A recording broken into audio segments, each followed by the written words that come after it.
तो बस सरकारी, लेकिन 4-5 साल तक लगे रहना है इसमें। टेक्निकल फील्ड में अलग अलग सेमिनार होते हैं, तो उनमें जाओ, सेमिनार अटेंड करो।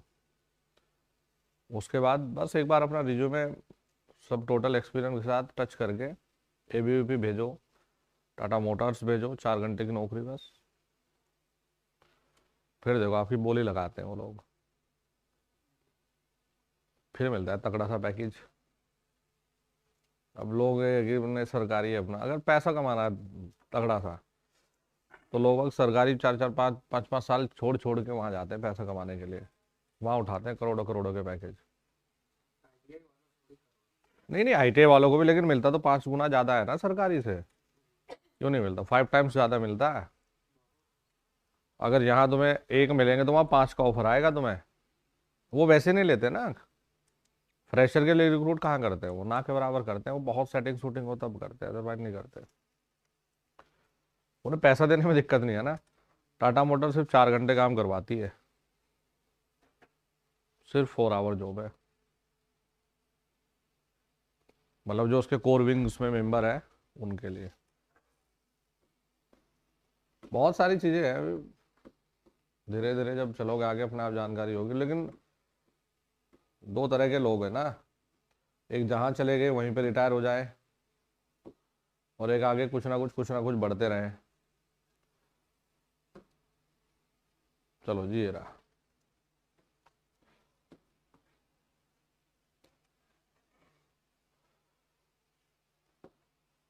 सोल्डरिंग क्या है ना, जो आईटीआई की किताबें होती है, सोल्डरिंग इससे नहीं करवाता मैं, क्योंकि मैं देख रहा था ये उसमें बिल्कुल ना तरीके से ना बढ़िया है। हाँ मतलब छोटी सी चीज दे दी, उससे सवाल बनेंगे नहीं है सोल्डरिंग। तो एक पीसीबी बनाने की अलग से एक किताब है टेक्नोलॉजी की, इलेक्ट्रॉनिक्स की पीसीबी डिजाइन करने की, तो इसमें सोल्डरिंग बहुत अच्छी है, वो मैंने अमेजन से ऑर्डर की है। तो जैसे ही वो आएगी तो उसके ही नोट्स बनवा के मैं तुम्हें लिखवाऊंगा, क्योंकि सोल्डरिंग का अच्छा खासा दिया है आपके आईटीआई की किताब में, क्योंकि डिप्लोमा में कुछ है नहीं इसमें। डिप्लोमा में तो और कम है। बस ये बताया कौन से मटेरियल से क्या क्या करोगे, तो एक पेज पे ख़त्म कर लिया। तुम्हारे में भी यही, बीटेक में ये टॉपिक ही नहीं है। तो अभी ये नहीं सोचना है, ये तो मैं इसलिए कह रहा हूँ कि अभी हमने जितना किया था उन सब चीज़ों में से 10 सवाल निकाल दो। अदरवाइज अभी तो ये सोल्डरिंग पढ़ना है, मैं मोटर जनरेटर सेट वाला मैं लिखाऊंगा तो मैं करवाऊंगा अभी। तो यूपीपीसीएल तक जो हमारे 10 सवाल इसमें थे वो भी कमी पूरी करके भेजेंगे यूपीपीसीएल में। चलो ये इस सवाल को पढ़िए बेटा। पार्टी याद है आज? हाँ आना है सबको। सोल्डरिंग फ्लक्स के बारे में कथनों को पढ़ें और सही विकल्प का चयन करें। और नोट्स नहीं लाए तुम लोग? हाँ, बस अब शुरू करो नोट्स का आपने। तो सोल्डरिंग फ्लक्स के बारे में कथनों को पढ़ें और सही विकल्प का चयन करें। चलो भाई देखो, जिंक क्लोराइड, अमोनियम क्लोराइड और हाइड्रोक्लोरिक एसिड आमतौर पर सोल्डरिंग में इस्तेमाल होने वाले फ्लक्स के उदाहरण हैं। तो जिंक क्लोराइड, अमोनियम ये होते हैं। सोल्डरिंग में फ्लक्स का कार्य आबंधन सामग्री के रूप में कार्य करना है। ये बंधन सामग्री के हैं, ये आबंधन क्या बोल रहा है भाई? इसका इंग्लिश में क्या मीनिंग हुआ है? है ना ना, वो तो अलग है फिर। इसका ये बताओ मुझे, तभी इसका ऑप्शन बताऊंगा मैं।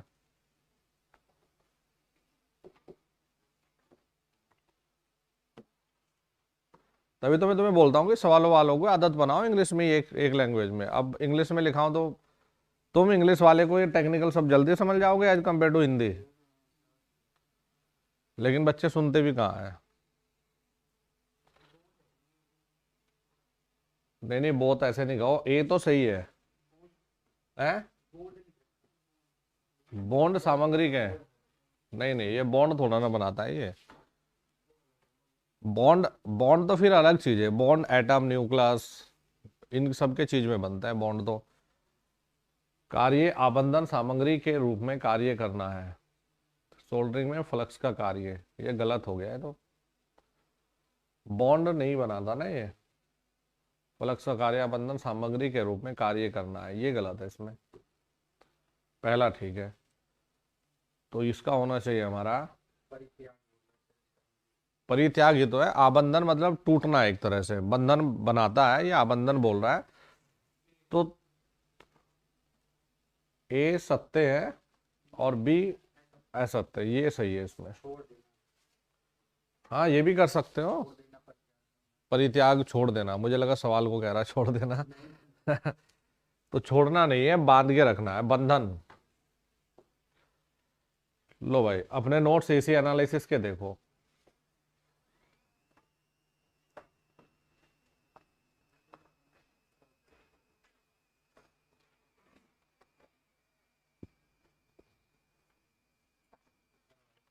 वैसे भी देखो ना, दो है 1.41, 2/√2 1.41, जवाब ये दे दिया 1.11 होता है साइनसोइडल में, ये रहा जी। चाहे तुम वैसे सूत्र लगा के देख लो। चलो जी सूत्र लगाकर देखे तो आई मैक्सिमम बराबर में है 2 एम्पियर। देखो भाई आरएमएस क्या होता है जी, तो 2/√2 1. हाँ यही हो जाएगा ना, ऊपर √2, यही तो बनेगा इसका। और एक क्या है जी, औसत आई एवरेज बराबर 1.272। फॉर्म फैक्टर क्या होता है भाई, I RMS by I average 1.41 1.27, calculate करके बताओ कितना, तो यही आएगा 1.11 में। हाँ भाई दिखाओ, देख तुम्हारे नोट्स में क्लियर लिखा हुआ, ये साइनसोइडल एक टेबल बनवाई थी, ये वाली एक टेबल बनवाई थी ना तुम्हें। हाँ दिखाओ, अरे वाह ये बड़ा जुगाड़ी आदमी भाई देखो ये लिखा हुआ साइनसोइडल, बल्कि इसकी इतना डीपली पढ़ा रखा मैंने, ये साइनसोइडल है, ये देखो ये लिखा 1.11, सब लिखा रखा है इस टेबल पे। तो ये बना जी हमारा सी। चलो जी नेक्स्ट आ जाओ।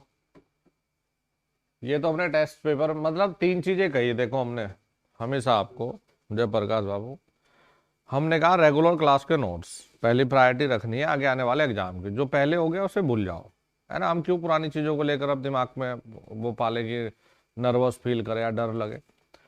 क्लास नोट्स प्लस में जितने ऑब्जेक्टिव सेशन और प्लस टेस्ट पेपर, 3 को फॉलो करो, सवाल कहीं ना कहीं इन्हीं में से कुछ ना कुछ रहेंगे भाई। ऑब्जेक्टिव में भी तो है, टेस्ट पेपर है और क्लास के नोट्स, इन 3 के बाहर कुछ नहीं बनेगा, बस इन्हीं पे फोकस होना चाहिए। और 10 बार अगर पढ़ने का मौका मिल रहा है तो फिर इन्हीं को पढ़ना है, टेस्ट पेपर, क्लास नोट्स और जितने ऑब्जेक्टिव सवाल आपको लगवाऊंगा, बस ये, इससे ज़्यादा और चौथी पे जाना ही नहीं।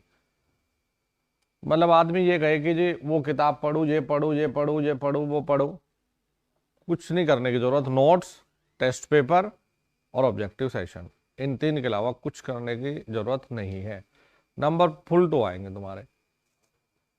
अच्छा प्रतिरोध का ताप गुणांक है, क्या लिख रखा जी, ऋणात्मक।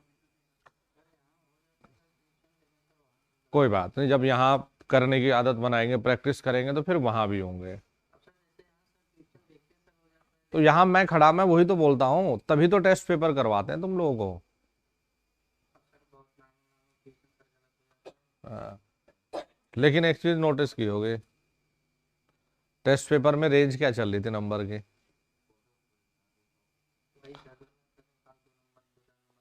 जो नंबर आए हैं वही रेंज चल रही थी,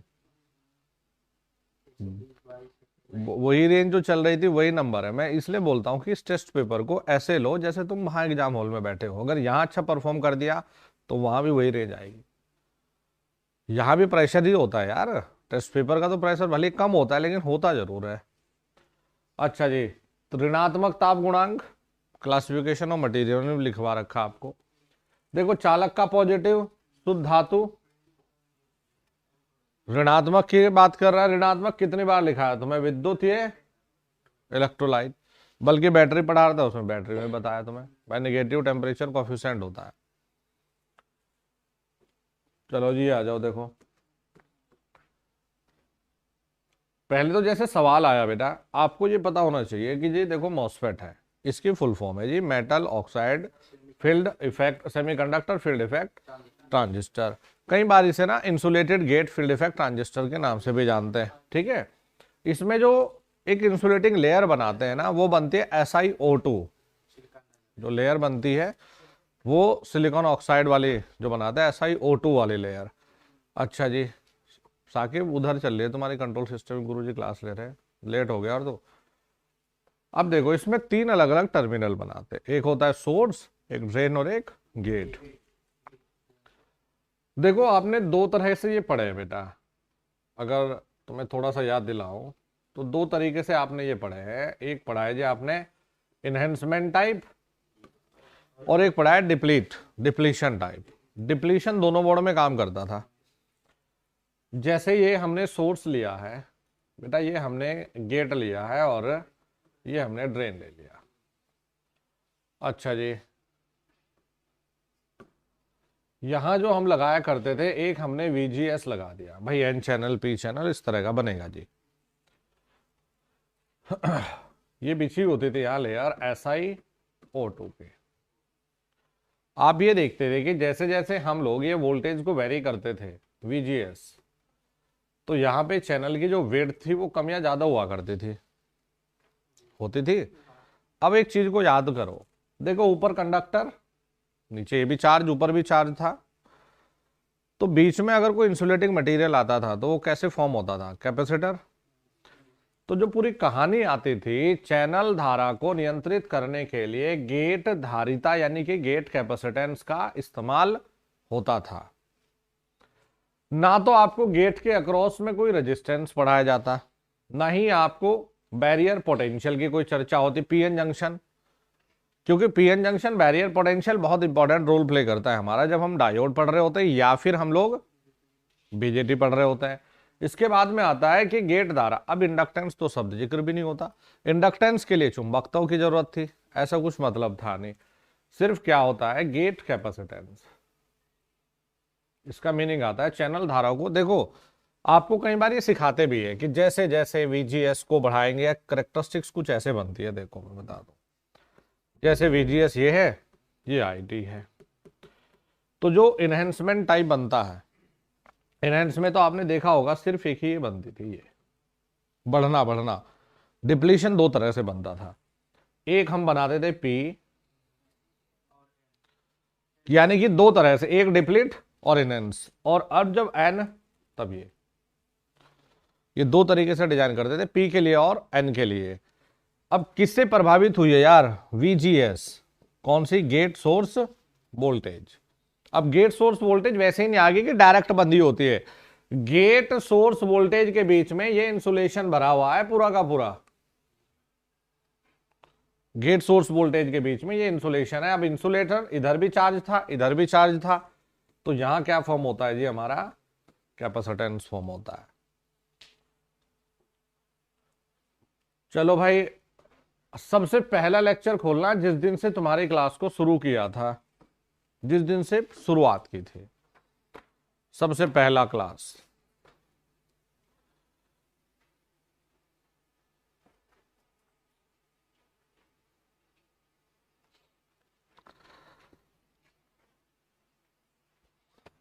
देखो सबसे पहली जो क्लास थी यही थी ना हमारी, लिखा हुआ है, ये लिखा रखे कि LMNB है, क्योंकि इस पे भी सवाल था।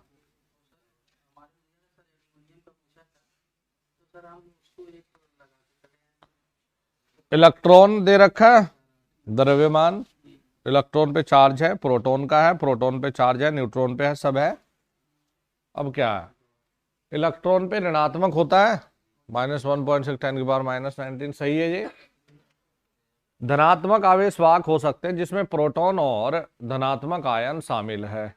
धनात्मक क्या लिखा, धनात्मक पॉजिटिव, और भाई प्रोटॉन पे क्या होते हैं, पॉजिटिव होते हैं, ये भी है। तो ये दोनों सत्ते हैं। सत्ते कहाँ जी? सी, ए और बी दोनों सत्ते हैं। बल्कि मैंने आपको ना देखो ये कक्षाएं लिखाई है 2, 8, 18 और 32। ये जो ये कक्षा बनती है ना 2, 8, 18, इसमें हम लोग 2n² लेते हैं। n का कक्षा की मान 1 रखो, फिर 2 रखो, 3 रखो, अलग अलग ये पूरा बन जाए 2, 8, 18 और 32। इसके बाद फिर 2, 8, 18 और 32, इस तरीके से बढ़ता जाता है ये। इस पे भी सवाल है इसलिए बता रहा हूं आपको। लो भाई ये बताओ ये मैराथन में भी रटवाया कि नहीं? मैराथन में भी रटवाया और आपके नोट्स में बड़ा क्लियरली लिखा हुआ है ये। और बल्कि ये ज्यादा नहीं, मैंने क्लास में कम से कम 20 बार बोला था, अलग अलग क्लास में कम से कम 20 बार रिपीट किया है सवाल। लेड एसिड बैटरी चार्ज करने पर एनोड ब्राउन भूरा हो जाता है और लेड एसिड बैटरी चार्ज करने पर कैथोड स्लेटी। कितनी बार कहा ये? तो क्या हो गया जी? ये भी सही है और ये भी सही है, तो ए और बी दोनों ही सत्य है। स्पेसिफिक ग्रेविटी, इनके कलर फुल्ली डिस्चार्ज में भाई सफेद हो गया।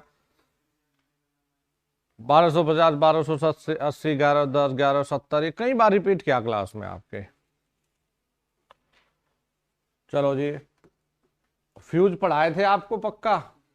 अच्छा, फ्यूज पढ़ाए थे। अच्छा देखो फ्यूज में ये फ्यूज ये वाला,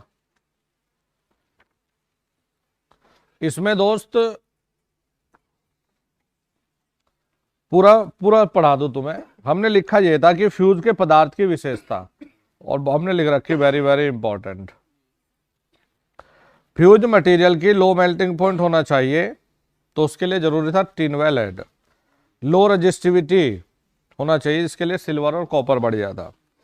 ऑक्सीडेशन के कारण पदार्थ समाप्त नहीं होना चाहिए, जिसके लिए सिल्वर था। सस्ता होना चाहिए। 10 एम्पियर से कम टिनवा लेड को अच्छा मानते हैं, जिसमें 63% और 37 का ये रहता है। उच्च रेटिंग के लिए कॉपर या सिल्वर को यूज करते हैं। 10 एम्पियर से ज्यादातर कॉपर को यूज करते हैं। चलियो जी, धारा की विशेषता टाइम इनवर्स, ज्यादा धारा बहेगी तो समय कम लगेगा, ये था जी। अच्छा, इसके बाद था, अब देखो आपको यकीन नहीं आएगा, आपके नोट्स में ये पेज है दोस्त, ये सिर्फ एक पेज। अब एक पेज से आदमी कितने सवाल एक्सपेक्ट करे? मैं तो ये मानता हूं एक से एक भी आ जाए तब भी बहुत बड़ी बात है। लेकिन कमाल की चीज है, सिर्फ इस एक पेज पर आपके इस सेट में 2 सवाल है। सिर्फ इस पेज से क्या क्या? आई बराबर या आई समानुपाती डी की पावर 1/1.5, एक तो ये है। दूसरा है fusing factor, minimum fusing current बटे current rating of fuse element, जो कि 1 से ज्यादा है। अच्छा जी, अब एक चीज और इंटरेस्टिंग चीज है। अब आदमी क्या उम्मीद कर सकता है कि भाई 2 पेज से कितने सवाल होंगे? 2 से है 3, एक तो ये था 2। अब देखो पिछले पेज पे, पिछले पेज पर क्या लिखा है कि वह ओवर करंट से सुरक्षा प्रदान करता है। जब भी धारा नॉर्मल से ज्यादा बहती है, जब भी धारा नॉर्मल से ज्यादा बहती है तो फ्यूज एलिमेंट पिघल जाता है तथा परिपथ ब्रेक हो जाता है। फ्यूज हमेशा फेज में श्रेणी में लगाया जाता है ना। एक स्टेटमेंट ये था, फिर एक पेज पलटा जी, आई समानुपाती डी 1.5 था और फ्यूजिंग फैक्टर है। 3 सवाल सिर्फ इन 2 पेज से है फ्यूज से। अच्छा जी, फ्यूजिंग एलिमेंट की मिनिमम फ्यूजिंग करंट बटे करंट रेटिंग क्या कहलाती है? फ्यूजिंग फैक्टर, जो कि 1 से ज्यादा होता है। एक हो गया। अच्छा जी, अब सवाल यह है, मुझे नहीं लगता कि कोई आप में से गलत करके आना था। रिवर्सल का मतलब होता है आवृत्ति। जब ये कह रहे हैं ना BH कर्व मैग्नेटिक रिवर्सल का बढ़ना, इसका मतलब आवृत्ति बढ़ी। जब डीसी जनरेटर के चुंबकीय उत्कर्मणीय मैग्नेटिक रिवर्सल में वृद्धि होती है, ये लूप नहीं कह रहा, रिवर्स होने में वृद्धि होती है, तो किस हानि में तेजी से वृद्धि होती है? अच्छा जी, भाई ये ताम्र हानि था। ताम्र मतलब कॉपर। कॉपर का बीएच रिवर्सल से मतलब नहीं था। था कुछ नहीं था। ये फ्रिक्शन है। घर्षण का बीएच से कोई लेना देना नहीं था। ये कौन सा है? अगर होता बीएच कर्व की लूप बढ़ी, देखो लूप बढ़ना अगर होता, कहता आयतन बढ़ गया, क्षेत्रफल बढ़ गया बीएच का।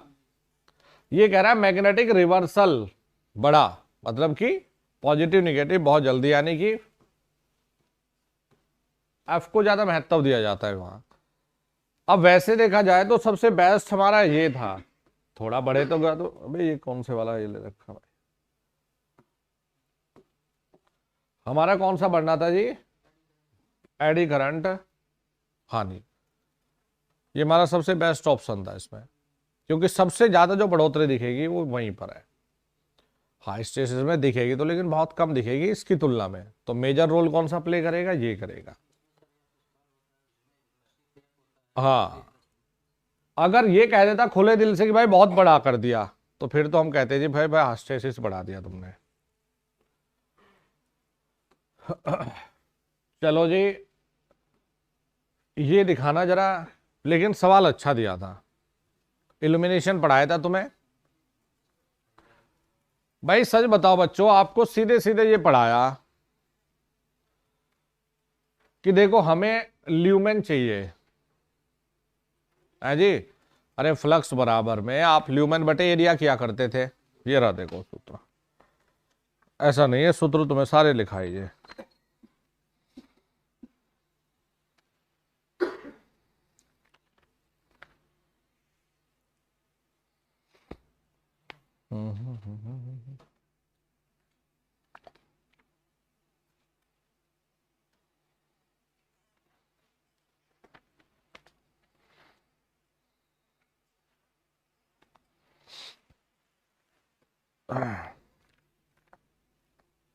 ये रहा देखो।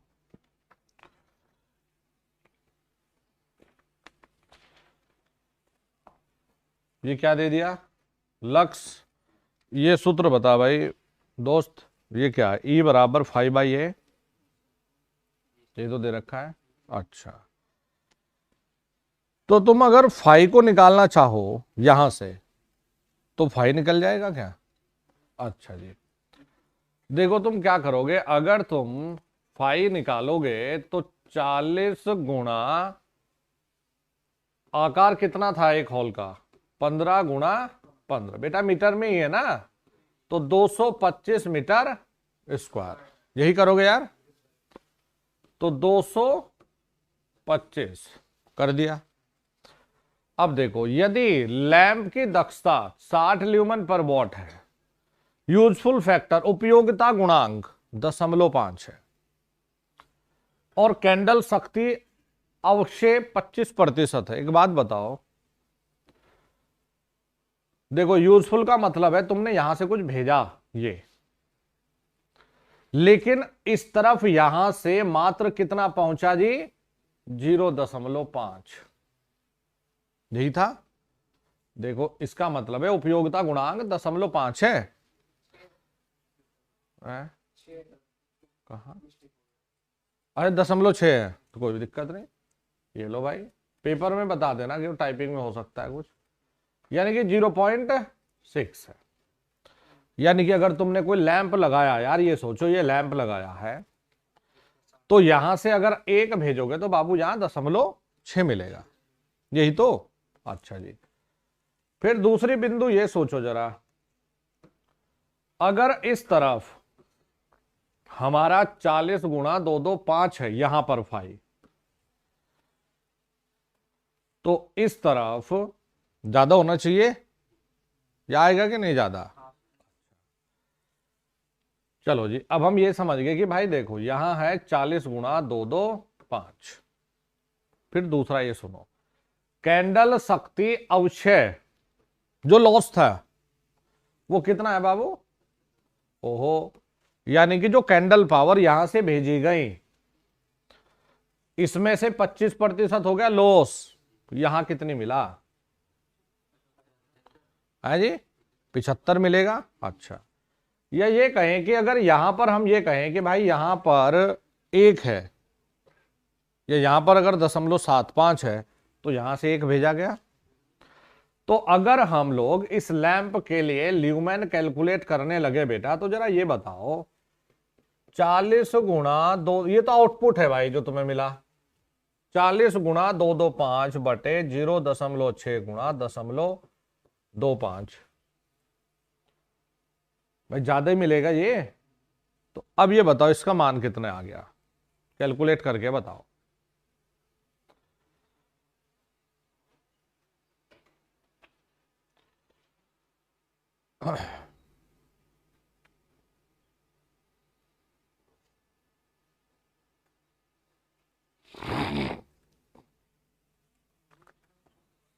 है कितना आ रहा है?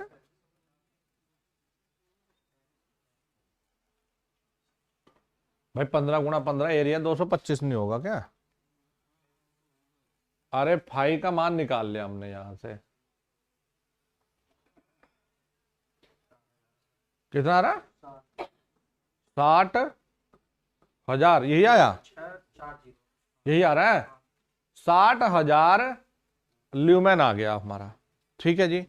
अब देखो लैंप की दक्षता कितनी बाबू, 60 ल्यूमेन पर वॉट। 60 के लिए 1 वाट है, पक्की बात। तो भाई 60,000 के लिए 1000 वाट होगा, तो भाई 1 किलो वॉट। ये था 1 किलोवाट इसका उत्तर। फिर देखो अच्छा सवाल दिया था, लेकिन मुश्किल नहीं था, थोड़ा बस सेंस लगाना था, दिमाग लगाना था। फिर से समझाते हैं इनसे। बात ये है भाई, चाहिए जरूरी नहीं कि तुम यहां से करते, इसे ले जाकर यहां 225 से मल्टीप्लाई कर लेते, बात तो वही आनी थी। भाई हमारे पास में हमने क्या किया बच्चों, हाँ तो तुम्हें लग रहा है जबरदस्ती का बढ़ा रहे हो तुम, इससे बढ़िया डायरेक्ट डिवाइड ही कर लो। देखो ऐसा नहीं है, तुम इसमें यहां पर निकालो जो भी निकाल रहे हो, और इस 60,000 का 0.6 और 0.25% निकालो ना, यही आया। अरे भाई आप ये लिखते हो ना, आउटपुट बटे इनपुट का रेशियो था, तो ये कह रहे हैं कि यहां यहां इतना बेकार हो गया। अब देखो मेरी बात सुनो ध्यान से, बढ़िया मजेदार सवाल है भाई। बच्चों एक कमरा है, ठीक है भाई, इससे समझते हैं। इस कमरे में एक लैंप लगा दिया ये, ठीक है भाई बच्चों। इस कमरे का जो साइज है ये 15 मीटर ऐसा है, और भाई 15 ही ये है, ठीक है जी भाई। अब ये कह रहा है कि इस घर के, इस कमरे के हर हिस्से में जो इल्यूमिनेशन हमें प्राप्त हुआ है वो 40 लक्स था, ठीक है जी। इस कमरे के हर हिस्से में कितना मिला बाबू, 40 लक्स, ठीक है भाई। तो हमने कहा जी क्यों ना हम इस कमरे में भी लैंप की नहीं, इस कमरे में हमने कहा गुरुजी हम फाई निकाल दे, क्या निकाल लो। तो तुम क्या करोगे जी, 40 गुणा एरिया, सिखाया तुम्हें, ये कमरे में हो गया।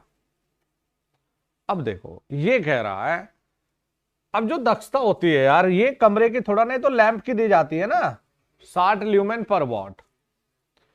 भाई ये कह रहा है कि इसका यूजफुल जो गुणांक फैक्टर था वो 0.6 है। इसका तात्पर्य ये होता है कि देखो जी आप यहां से 1 भेज रहे हो ना, तो इसका मतलब 0.6 है जी। यहां से 2 भेजोगे तो 0.6 गुणा 2 है जी। एक तो ये फैक्टर था भाई, ये ज्यादा भेजेगा, यहां कम मिला, कितना भेजो, मात्र 60% यहां मिला। फिर ये कह रहा है कि कैंडल शक्ति अपव्यय जितना इसने भेजा उसमें लॉस कितना है भाई, 25। तो यहां इस सतह पर कितना मिला, मात्र 75%। तो हमने कहा ठीक है जी, हमें निकालना क्या था, लैंप के लिए। ठीक है सर, कोई प्रॉब्लम नहीं। तो लैंप के लिए जो टोटल फाई था, ये तो था ये, और कहा हो भाई देखो लैंप की बात कर रहे हो, तो लैंप मतलब ज्यादा भेजा मिला कम, किस फैक्टर में कम हुआ, एक तो जी 0.6 में और एक मात्र 0.25 में जी। इतना मामला इस लैंप ने भेजा है, इतना ल्यूमेन दिए। तो ये हमें टोटल ल्यूमेन मिले जी 60,000 की, इस बेचारे ने 60,000 दिए हैं। ठीक है भाई। अब ये कह रहा है कि इस लैंप की जो दक्षता थी ये 60 ल्यूमेन पर वॉट है, यानी कि 1 वॉट का मतलब कितने से होता, 60 ल्यूमेन से होता। तो हमें कितने ल्यूमेन के इक्विवेलेंट वॉट लिखना था, 60,000। तो 60,000 ल्यूमेन का मतलब हो गया जी 130। ठीक है जी। तो यहां कितना उत्तर आएगा हमारा, एक आवश्यक कुल वोल्ट वॉट सम था। तो इस लैंप को कितनी वॉट की जरूरत पड़ी, 1 किलो वॉट पावर इसने लिया है जी। सवाल ये था, बहुत अच्छा सवाल था, मुश्किल नहीं था, बस थोड़ा सा दिमाग रखना था।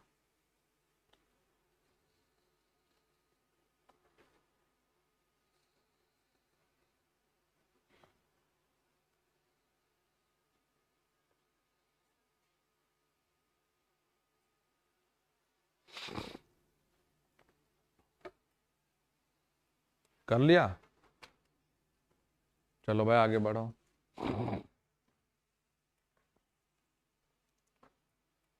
अरे तुम आपस में कमेंट क्या क्या कर रहे हो, तुम पढ़ लो यार,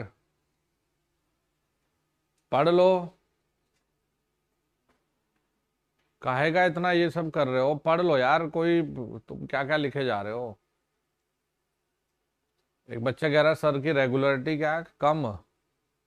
हाँ हाँ, मेरी रेगुलरिटी, मैं जितनी क्लास पिछले 2 महीने में इस बैच में ली ना लोगों ने, फिर लोगों को मिर्च लगती है मैं कुछ बोलता हूँ, लोग पेड कोर्स में नहीं ले पाए इतनी क्लास।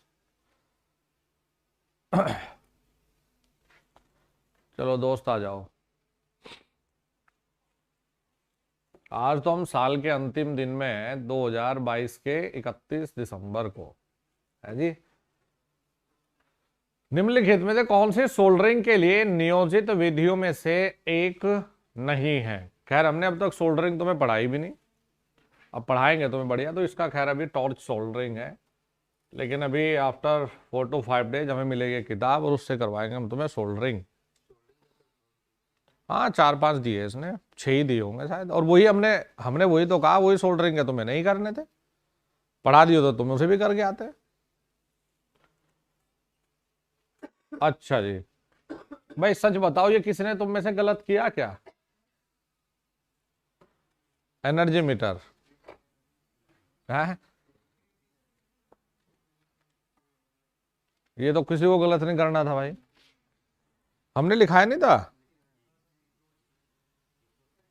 क्या था जी, 180 डिग्री होल से स्लोट अगर काट दे तो क्या है जी, क्रीपिंग एरर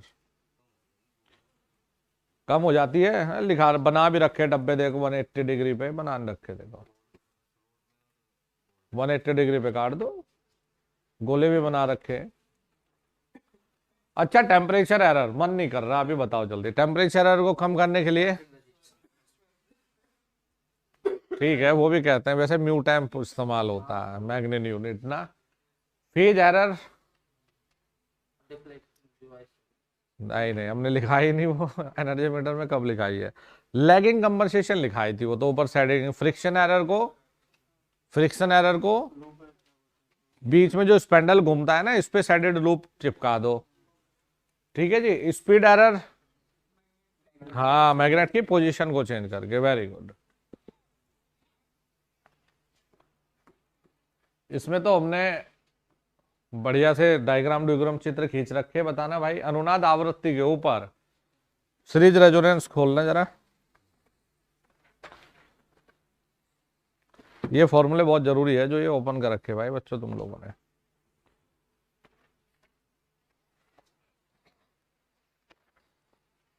देखो भाई कितना प्यारा सा एक डायग्राम बना रखा। बना रखा है। चलो हम इसे फिर से खींच देते हैं क्योंकि बहुत खास है। अब इन्हें कराने का उद्देश्य हमारा ये है कि एक तो तुम्हारा अपने नोट्स के प्रति विश्वास बढ़े और यूपीपीसीएल तुम अच्छे से फोड़ के आओ। अगर इसमें कोई हमें 140 130 पेपर के हिसाब से ना, जो लोग हल्ला मचा रहे थे कि पेपर बहुत टफ है या बहुत इजी, आप इजी भी नहीं कह सकते, लिखने का तरीका सवाल अच्छा दिया है, तो आप ये नहीं कह सकते कि बड़ा स्मूथ पेपर है जी, ये तो मलाई था जी, मेरे आ जाएंगे 190 नंबर, वो था भी नहीं है। इसमें एक्यूरेसी हमारी जरूरत थी, मतलब कॉन्सेप्ट की इतनी जरूरत नहीं थी, एक्यूरेसी की अच्छी जरूरत थी बस इस पेपर में। प्यारे बच्चों, ये आर होता है? क्या हो गया, नींद आ रही है क्या तुम लोगों को? अरे मैं इसलिए धीरे धीरे बोल रहा हूं आज। आज ऊर्जा रख रही शाम तक बचा के, पार्टी आए शाम तक, तो भी ऊर्जा की खर्च करते नहीं हम।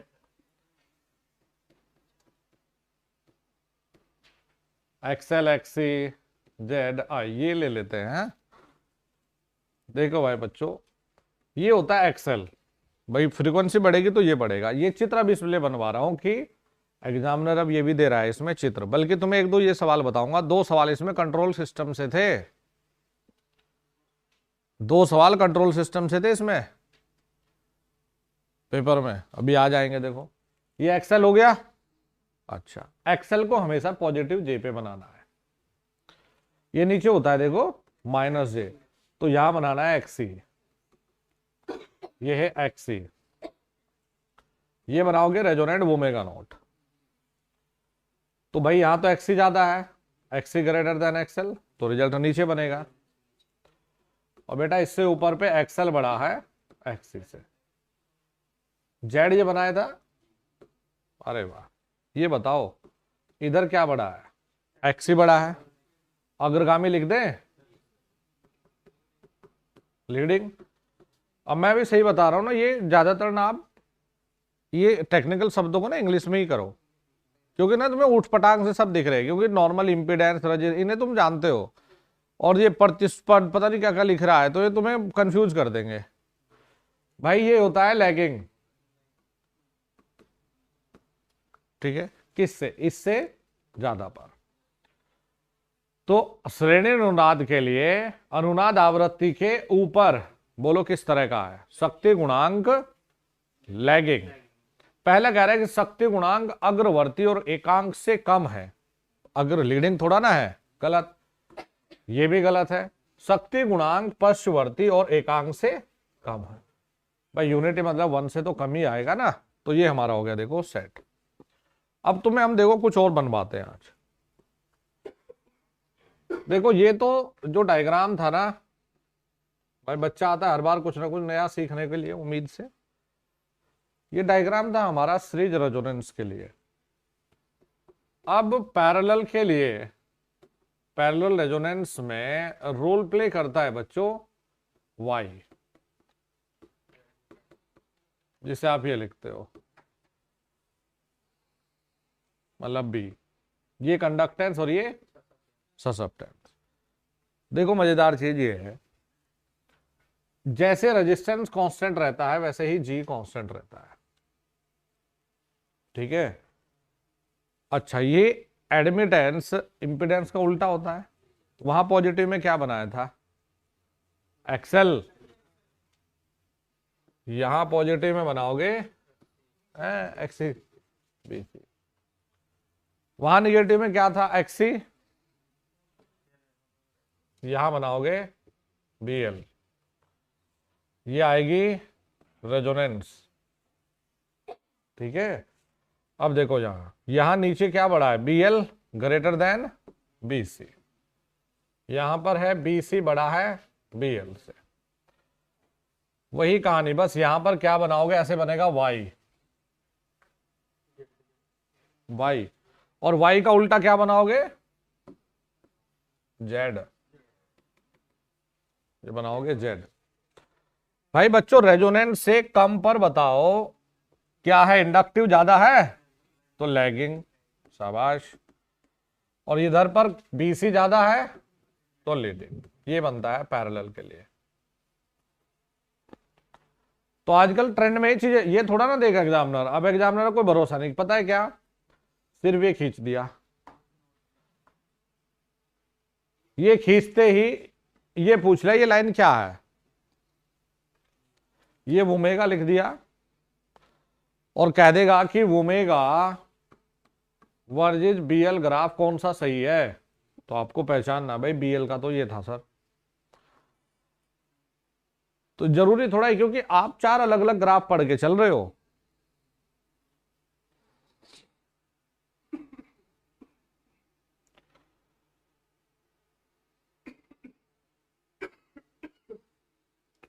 बार बार कंफ्यूज हो जाता हूं सर इसमें, क्योंकि तुम रट रहे हो, इसे समझ लो बस एक बार।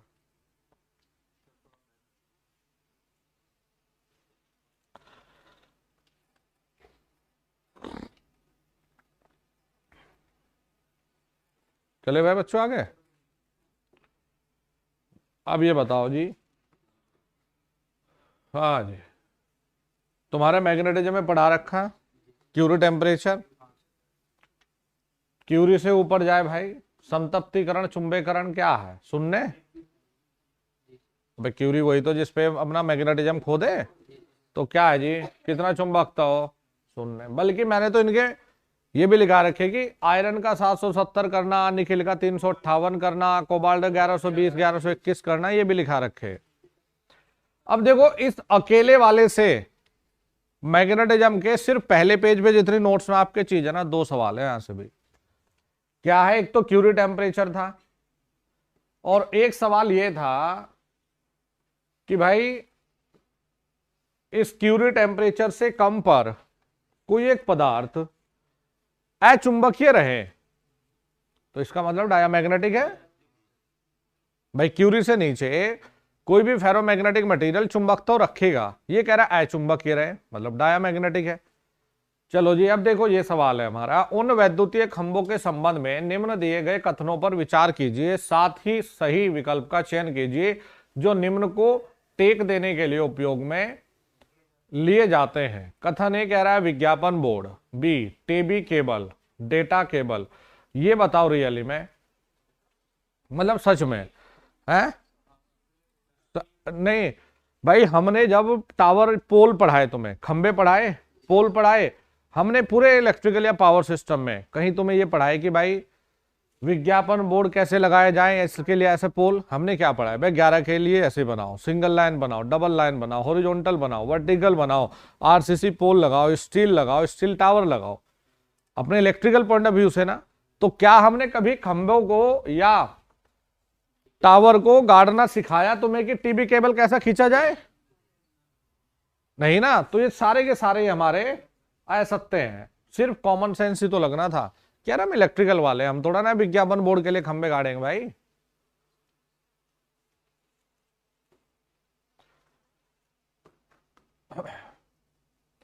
देखो जी, स्टेबल मल्टी वाइब्रेटर है, जैसे शैलेंद्र सर ने करवाया होगा आपको ये, लेकिन फिर भी बता दूं, वैसे मल्टी वाइब्रेटर हमारे स्टेबल एस्टेबल बड़े डीपली टॉपिक हुआ करते हैं। तो यहां पर ये होता है, कहानी कुछ इस तरह की बनती है, ये एक हाई लो, हाई और लो वाली। तो इसमें जो दोनों स्टेट होती है वो हमारी, कोई भी स्टेट हमारी कांस्टेंट या स्थिर नहीं रहती, दोनों के दोनों ही, नाम ही दे रहा है यार अस्टेबल। स्टेबल अलग, अस्टेबल मतलब स्थिर नहीं है। तो हमें क्या, सिर्फ इसके नाम को ही देखकर अगर हमें टॉपिक के बारे में जानकारी नहीं थी, या तो छोड़ते अस्थाई, या तो टॉपिक के बारे में जानकारी नहीं है छोड़ते। अगर रिस्क लेना है फिर कि भाई यार ठीक है मैंने लगाना ही है, क्या शब्द है, अस्थाई। इसमें कोई भी स्टेट हमारी स्थायी नहीं होती, दोनों अवस्थाओं में कोई भी स्थिर नहीं होता।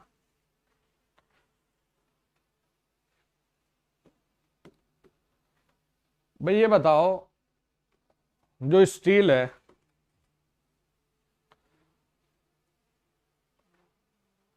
स्टील को चुंबक तो आ गया ना, मैंने कहा ना 2-3 सवाल है आपके सिर्फ मैग्नेटिज्म से। हमने जो फेरो में बढ़िया मटेरियल पढ़े हैं वो कौन कौन से पढ़े हैं? है जी, नहीं वायलिन को तो परमानेंट में था, निकिल, आयरन, कोबाल्ट, हमने कहा ये फेवरेट थे भाई। अब स्टील में क्या है कि आमतौर पर स्टील को चुंबकित करना, मैग्नेटाइज करना थोड़ा कठिन होता है बाकी के कंपैरिजन में, क्योंकि उसकी जो परमेबिलिटी है वो कम होती है बाकी की तुलना में। तो हमने क्या करना, परमेबिलिटी पारगम्यता, तो ये जी निम्न। अब देखो इसे इसलिए लगाया, तुम ये सारे पढ़ के देख लो, पारगमन, प्रतिष्ठा, ये सब हमारे एग्जिस्ट नहीं कर रहे भाई, ये कोई भी ऑप्शन हमारे मैच नहीं कर रहे। निम्न पारगम्यता के कारण स्टील को चुंबकित करना कठिन है। जबकि अच्छी चीज ये है, देखो प्लस पॉइंट क्या है, स्टील की जो, जब हम सिलिकॉन स्टील मिलाते हैं तो बढ़िया ये चीज मिलती है हमें देखने को, जो ये लूप है ना बेटा, ये बड़ी नैरो आती है ना, छोटी आती है, नैरो आती है, यानी कि हिस्टैरिसीस लॉस कम है सिलिकॉन स्टील में, ये बढ़िया। लेकिन जब हम देखो जैसे आयरन, अगर आयरन में हम सॉफ्ट आयरन ले ले तो बढ़िया है, और जैसे हम निकिल और कोबाल्ट, तो ये इसके कंपैरिजन में थोड़ी बड़ी दिखेगी हमें। फिर हमने ये भी पढ़ा, अगर आपको याद हो, कि देखो जो सॉफ्ट मटेरियल है उन्हें इलेक्ट्रोमैग्नेट बनाने में लो, जो हार्ड है उन्हें परमानेंट स्थायी चुंबक बनाने में इस्तेमाल करो। हाँ लो जी, वैसे जिसका हमें इंतजार थे तो नहीं तुमने गलत किया। हमने कहा था कि V2 minus V2 by V2 into 100, वैसे ये भी पगला गया यूपीपीसीएल वाला, जेई में कुछ और सही मानेगा, यहां कुछ और मानेगा। हाँ नहीं, अब हम इसका जस्टिफाई भी करेंगे, जेई में ये सही मान लिया। अब एक ही पेपर में भाई ऐसे फॉर्मूला कैसे बदल दिया, हाँ क्योंकि यही तो था लास्ट टाइम, जेई में था, ये सही माना। अब ऐसे में तो टीचर भी ये दुख है भाई, करे तो क्या करे बताओ, कहाँ जाए, कहाँ गया ये। तो वैसे इसका हमारा सही है ये अपना, no load minus full load upon full load. मैं तो कह रहा अपने नोट्स में से जो हमने स्टेप अप वाला और स्टेप डाउन वाला ये लिखा है ना, विनो टू वाला, नो लोड वाला, इसे भी काटो अपने नोट्स में से, अभी काट दो इसे। मतलब ये मुझे भरोसा नहीं रहा भाई, यूपी आर्विनल यूपी पीसीएल ना, ये अजीब गरीब एग्जाम है, कभी कुछ सही मानेंगे कभी कुछ सही मानेंगे। हाँ बेस्ट, ये तो हमने कई बार कहा कि देखो बेस्ट तो बढ़िया तो यही है, बेस्ट ये, क्योंकि with respect to full load ही चेक करते हैं।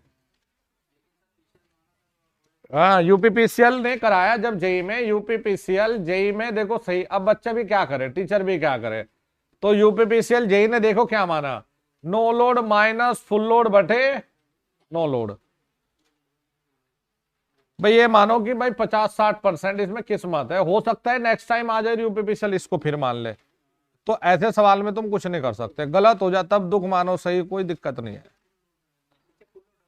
हाँ तो यही तो है। नहीं नहीं राकेश वैसे सही था अपने फॉर्मूले पे ना, अगर यही लगाया तो बढ़िया फिर। अच्छा वैसे फॉर्मूले में V2 माइनस V2 बटे V2 ही है, ठीक है। जब इसमें आप पढ़ा रहे थे, बोले जो न्यूमेरिकल रहेगा तब इसके लिए टिक करना है। हम्म, जेई में इसको सही माना था देखो, मतलब प्रीवियस के पेपर को बच्चा तो प्रैक्टिस करके जाएगा ही, अब टीचर भी उसी रेफरेंस लेके पढ़ाता है कि भाई ये चीज सही मान रखी उन्होंने, इस बार भी सही सही मान ले। तुमने सही कर दिया, अरे वाह बढ़िया हो गया फिर सही कर दिया। ए भाई जरा मशीन खोल के दिखा, इसमें कमुलेटिव खोल जरा।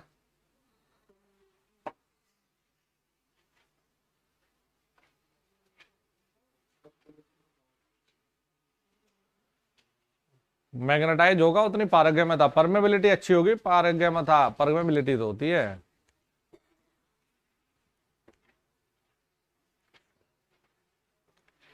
नहीं नहीं यूपीपीसीएल जेई हमने 10 बार देख लिया भाई, फुल लोड नहीं नो लोड माना था नीचे, तुम लोगों का फुल लोड माना है उसे करके आओ। देखो भाई सेरोसेनियो कहाँ गया, कमुलेटिव इधर, कोई बात नहीं।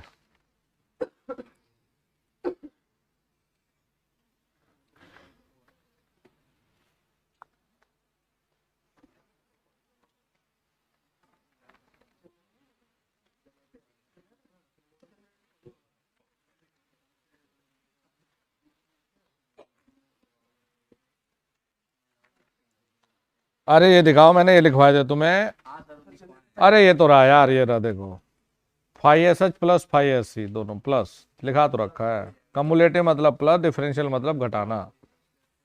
यदि सीरीज वाइंडिंग द्वारा उत्पादित चुंबकीय फ्लक्स एंड फील्ड वाइंडिंग द्वारा उत्पादित फ्लक्स की सहायता करता है, मतलब ऐड हो रहा है, दोनों सेम डायरेक्शन है, तो क्या होगा भाई, कहां भाग गया, और कम्युलेटिव कंपाउंड जनरेटर।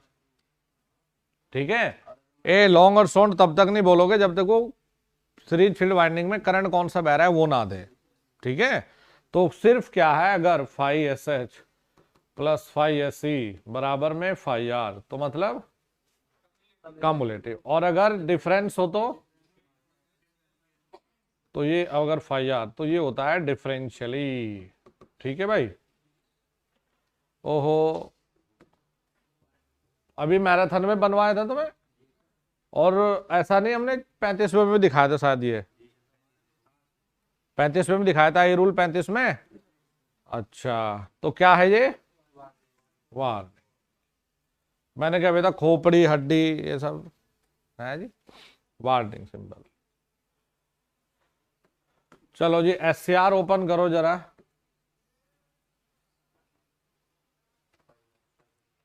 देखो SCR में एक लाइन लिखवा रखी है, it work as DC switch.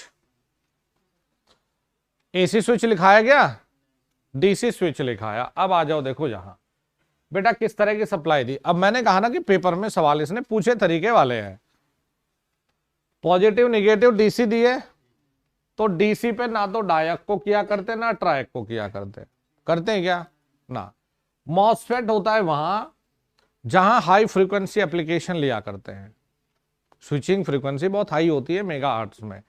अच्छा, तुम्हें नहीं लग रहा, देखो जी, अगर हम यहां SCR को लेंगे तो SCR एक तो DC स्विच के रूप में काम करेगा, सिर्फ इसका काम है बजर को ऑन ऑफ करना।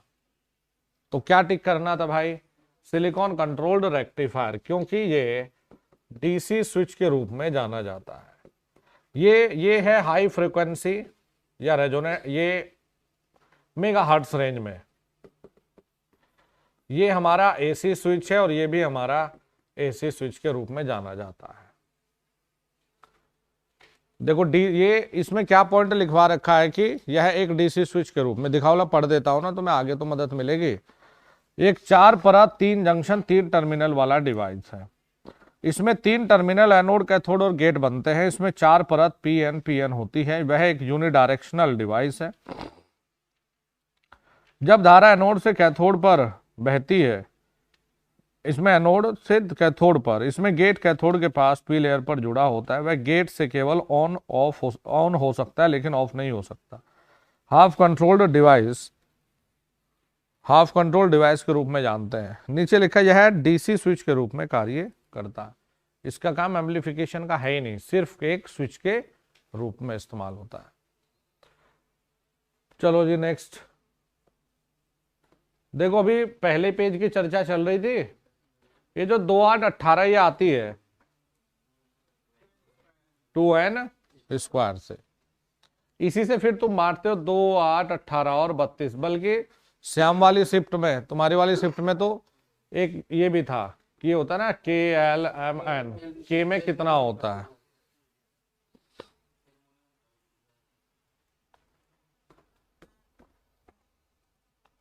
निम्नलिखित में कौन सा कथन DC पावर की तुलना में AC पावर से करने के संबंध में सत्य नहीं है, कह रहा है।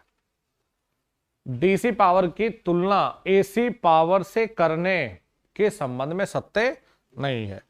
आपको एडवांटेज ऑफ, जब मैंने सप्लाई सिस्टम पढ़ाया बेटा, advantage of high voltage AC और DC ट्रांसमिशन लिखवा रखा है, जिसमें 3 4 AC के लिखा है। फिर DC के कि AC में स्किन इफेक्ट भी था जी, लिखा रखा है। ये DC में ऐसा कुछ था नहीं। AC वोल्टेज में आवश्यक के अनुसार स्टेपिंग अप स्टेप डाउन किया जा सकता है, ये हमने पढ़ा था। AC को आसानी से स्टेप अप स्टेप डाउन कर सकते हो ट्रांसफॉर्मर की मदद से, पढ़ा था। बैटरी DC को स्टोर कर सकती है, AC को नहीं। बैटरी में सिर्फ DC हो सकती है, क्योंकि AC तो बेटा ये कर देती है, जितने चार्ज उतने डिस्चार्ज। ये भी हमारा सही था। डीसी की तुलना में एसी में ट्रांसमिशन के दौरान पावर हानि अधिक होती है। डीसी की तुलना में एसी में ट्रांसमिशन के दौरान पावर हानि अधिक होती है। कैसे सही है? और डीसी हमने 10 कॉम्बिनेशन बनवाए थे, 10। पहले डी भी पढ़ लो। 10 कॉम्बिनेशन में अगर याद हो तो एसी वाले कॉम्बिनेशन में उसके कंपैरिजन में पावर लॉस और वॉल्यूम कम आया था। डीसी में तो के था, एक में K/4 था। हाँ, और एसी में क्या क्या था? एक में K/2 cos स्क्वायर फाई था। एसी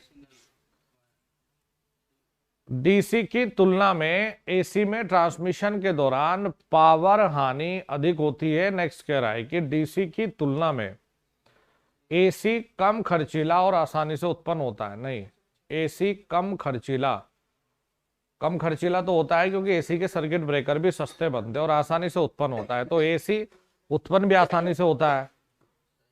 ये भी सही है। तो इसमें जो गलत आएगा फिर वो बेटा सिर्फ सी बनेगा। कोरोना पावर लॉस भी हमारा कम होगा डीसी वो सिर्फ लॉसेस, इसकी इफेक्ट नहीं होगा सर डीसी में। डीसी की तुलना में एसी में ट्रांसमिशन के दौरान पावर हानि अधिक होती है। तो अगर power loss point of view से देखें तो हमारा एसी में कम रहता है, डीसी की तुलना में। पावर लॉस लिख रहा है, देखो वो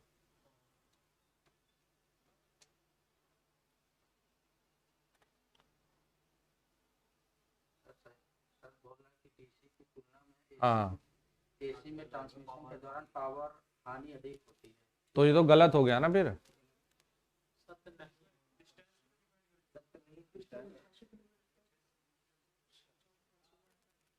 एसी की तुलना में तो एसी में सर पावर हानि तो ज्यादा होगा सर। नहीं नहीं, एसी में पावर हानि डीसी के कंपैरिजन में अगर सेम रेटिंग के तुम बनाओगे कि भाई 200 केवी या 11 केवी तो उसमें ज्यादा आएगा। जैसे ट्रांसमिशन लाइन है हमारा डीसी, मतलब ट्रांसमिशन और फिर एसी ट्रांसमिशन। तो सर डीसी अगर मतलब डीसी ट्रांसमिशन है सर, उसमें सर हमारा स्क्रीन इफेक्ट हो गया, फिर प्रॉक्सिमिटी। अरे तो पगले स्क्रीन तुम 11 उसी लेवल पे बनाओ ना भाई। डीसी को तुम उसी लेवल पर अगर बनाओगे तो डीसी को उसी लेवल पे बनाना पहली चीज तो बड़ा मुश्किल था। फिर देखो जी, जब डीसी तुम उसी लेवल पर बनाओगे तो लाइन है, उसके बाद HVDC जब आप कर रहे हो तो इन्वर्टर कन्वर्टर वो सब सेटअप भी तो बिठाओगे भाई। तुम डायरेक्ट नहीं करते ना डीसी। आप क्या करोगे, देखो एसी बनाओगे, एसी को सीधा किसमें, इसमें करोगे, इसकी भी लॉसेस, फिर लाइन है इसका भी लॉसेस। तो लाइन वाले तो तुमने देख लिए, ये जो लगाए बड़े बड़े इनके भी तो देखोगे ना। ये महंगा भी पड़ता है यार, इंस्ट्रूमेंट भी कॉस्टली था। अच्छा जी, जरा पीएमएमसी खोल के दिखाओ जी।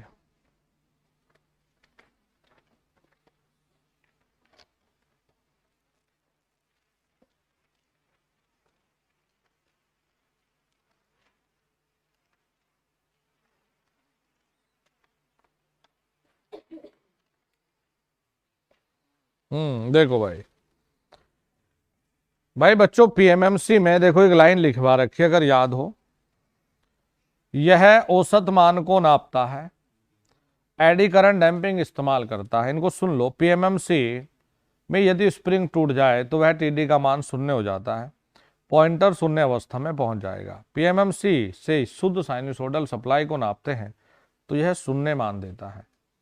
साइनसोइडल का मतलब ये है बेटा, ये अगर आप एसी को डायरेक्ट नापते हो, कैसे जी, पॉजिटिव से अगर ये इस तरफ चलेगा तो नेगेटिव से ये इस तरफ, दो अपोजिट फोर्स लगाएगा। तो अब सवाल को पढ़िए कि चल कुंडली यंत्र द्वारा एसी वोल्टतों को क्यों नहीं नापा जा सकता है। क्योंकि देखो पॉजिटिव में ध्रुवता पर निर्भर करता है। कैसे जी, अगर पॉजिटिव है तो फोर्स इस तरफ को लगाया, निगेटिव में इस तरफ, तो जो रिजल्टेंट फोर्स है वो कितना मिला, 0। तो हमें कहना था पॉइंटर का विक्षेप आपूर्ति की ध्रुवता पर निर्भर करता है। ध्रुवता का मतलब है जी पोलैरिटी पॉजिटिव और नेगेटिव। तो पहली पॉजिटिव में इस तरफ टॉर्क करेगा तो नेक्स्ट नेगेटिव में इस तरफ, तो रिजल्टेंट क्या आ जाएगा, 0। यही चीज हमारी सिंगल फेज इंडक्शन मोटर में भी हुआ करती है बेटा। तो सिंगल फेज इंडक्शन मोटर में अगर सिंगल फेज सप्लाई देंगे तो जितना पॉजिटिव उतना ही नेगेटिव, रिजल्टेंट क्या मिल जाएगा हमें, 0। ये नहीं है कि तुम्हारे नोट्स में भाई यूनिवर्सल मोटर, चलो इसे भी पढ़ के सुनाएंगे हम तुम्हें।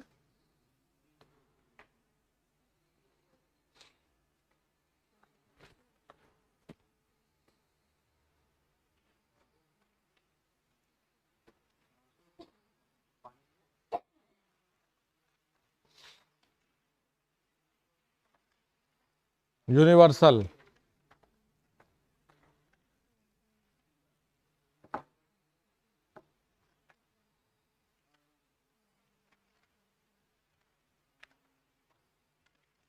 अरे सीरीज मोटर के साथ में लिखा होगा यार कि एसी डीसी पे सप्लाई दो टर्मिनल पे। अरे डीसी सीरीज मोटर में टर्मिनल पे अगर हम लोग पोलैरिटी बदलते थे तो वो उसी दिशा में चलता रहता था, एसी और डीसी दोनों पे चलता था। डीसी सीरीज मोटर के साथ में लिखाया था।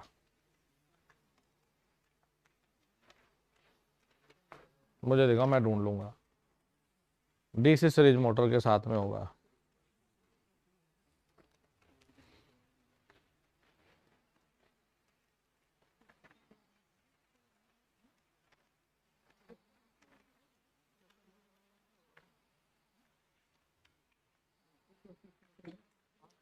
अरे हमने मोटर में इनकी गति को बदलना सिखाया था, अलग अलग डायग्राम खिंचवाए थे हमने, हमें याद है। देखो अभी ढूंढ लेंगे हम।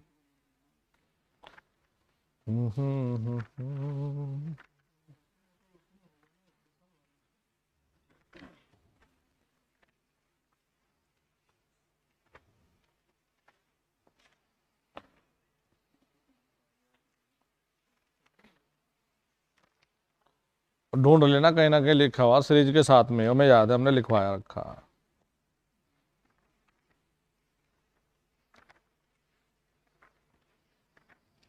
उसमें सर एकदम लास्ट में है सर वो जो जिसमें क्लासिफिकेशन लिखवाए हैं, हाँ जिसमें क्लासिफिकेशन लिखवाए, जैसे सर अगर नहीं चल रहा है मोटर हमारा, हाँ या फिर जो एप्लीकेशन जहाँ पे लिखवाए लच वच में, उसमें सर लिखवाए हैं। अच्छा,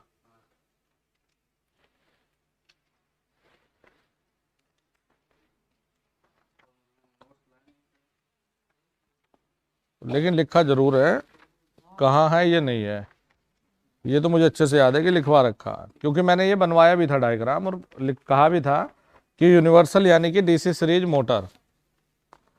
और डीसी सीरीज मोटर हमारा वो जो एसी और डीसी दोनों पे काम कर सकता हो। तो डीसी और सिंगल फेज एसी दोनों आपूर्ति पे जो काम करेगा वही है यूनिवर्सल मोटर। अच्छा ये नहीं लिखाया था है? क्या है लिखवा रखा, क्या लिखवा रखा, हाँ लिखवा जरूर रखा, लेकिन ये याद नहीं है मुझे कहाँ। हाँ डीसी सीरीज मोटर में, अच्छा यदि सप्लाई टर्मिनल बदल देते हैं तो समान दिशा में चलता है। डीसी सीरीज मोटर एसी पर भी कार्य करता है, इसलिए इसका यूज करके हम यूनिवर्सल मोटर बनाते हैं। हाँ यही है, मोटर के चलने की दिशा बदलना, ये तो लिखा रखा। अरे वाह, डायग्राम भी देख लिया तुमने, शाबाश, ढूंढ लिया। डीसी सीरीज मोटर में यूनिवर्सल मोटर की तुलना ज्यादा उच्चतम टॉर्क, ठीक है। हाँ मैं वही कह रहा ना, मैंने अच्छा यूनिवर्सल मोटर मैंने कहा लिखा रखा, मैंने मुझे याद नहीं। अच्छा ये भी सिखाया था तुम्हें बेटा, कॉपर स्ट्रिप लिखाया था कि नहीं, 1.6 mm, कहा था दिखा,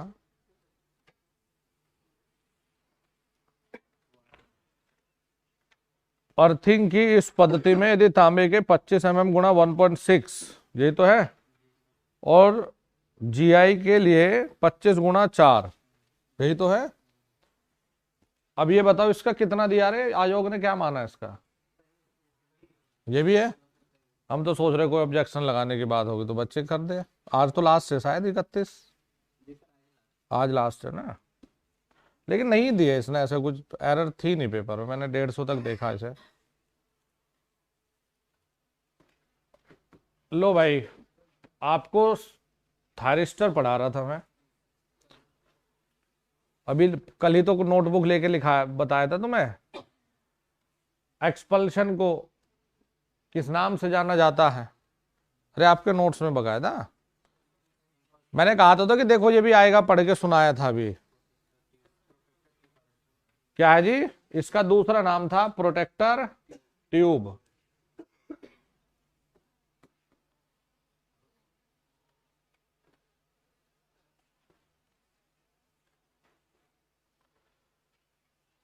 हाँ जी, ड्रिल द्वारा इसे वही करता भाई जिसको देखो, जिसने टूल्स को पढ़ा। हाँ, ड्रिल द्वारा पहले से बनाए गए छेद को आकार देने और परिसंजन के प्रक्रम के रूप में जाना जाता है, तो ये होता है रिमिंग जी।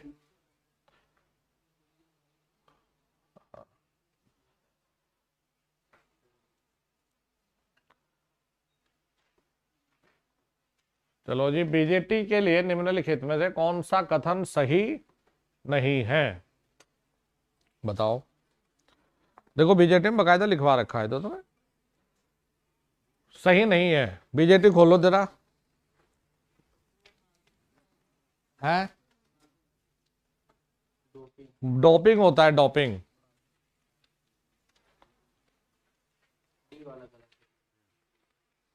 BJT BJT BJT.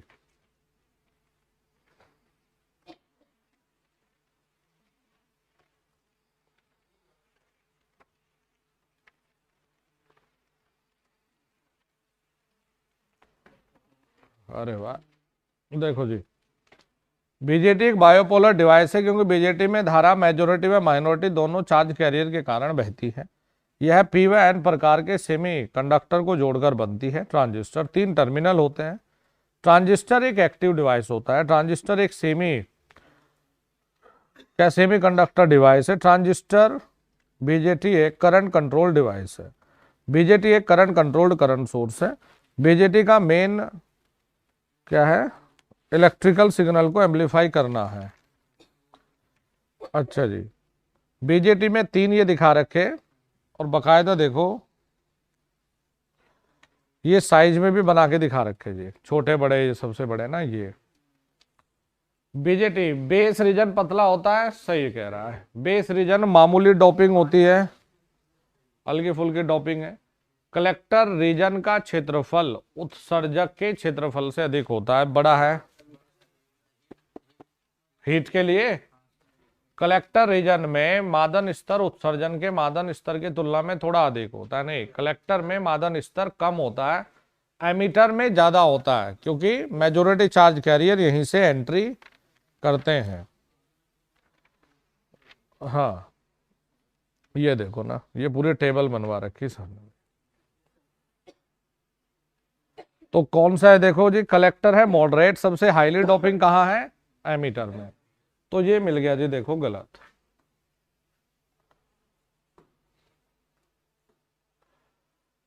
चलो जी, ये एक दिन हम नॉर्मली वैसे ही ऑब्जेक्टिव ही कर रहे थे जब हमने हाथ वाले जो नियॉन टेस्टर की बात की थी। तो 100 से 250 वोल्ट डोमेस्टिकली यूज है ना, 100 से अपना 250 वोल्ट। और वैसे भी 3 पे एक साथ तो लगाऊंगा नहीं, एक ही फेज पे लगा के चेक करोगे। चलो नेक्स्ट आगे बढ़े। चलो भाई, ये भी नहीं लिखाया हमने तुम्हें नोट्स में क्या? हाँ भाई, लिखाया था? नहीं लिखाया तो ढूंढ लो अपने नोट्स में, देखो लिखवा रखा। लैमिनेशन भंवर धारा हानि कम करने के लिए, और सिलिकॉन स्टील स्ट्रेसेस, यही तो लिखा रखे भाई। तो भंवर धारा हानि कम करने के लिए।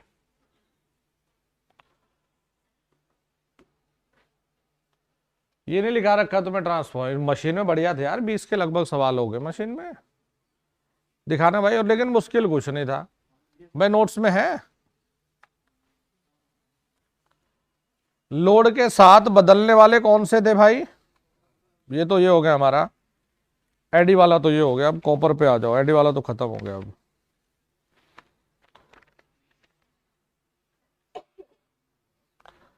बल्कि यह वाइंडिंग में होता है, प्राथमिक में इतना, द्वितीयक में इतने, लोड पर फुल लोड पर था हमारी इतनी है, तो आधे लोड पर बताओ, बल्कि न्यूमेरिकल भी करवा रखे बकायदा, ये देखो किसी एम लोड पर, ये पूरा प्रॉपर करवा रखा तुम्हें, न्यूमेरिकल भी कई सारे, खैर न्यूमेरिकल नहीं दिया अलग बात है, लेकिन नेक्स्ट में पूछ लेगा और क्या। बल्कि ट्रांसफॉर्मर में तो ये भी लिखवा रखा कि इसे कम कैसे किया जा सकता है, स्टेप्ड टाइप कोर बनाकर। तो लोड के साथ कौन सी बदलेगी, ताम्र हानि।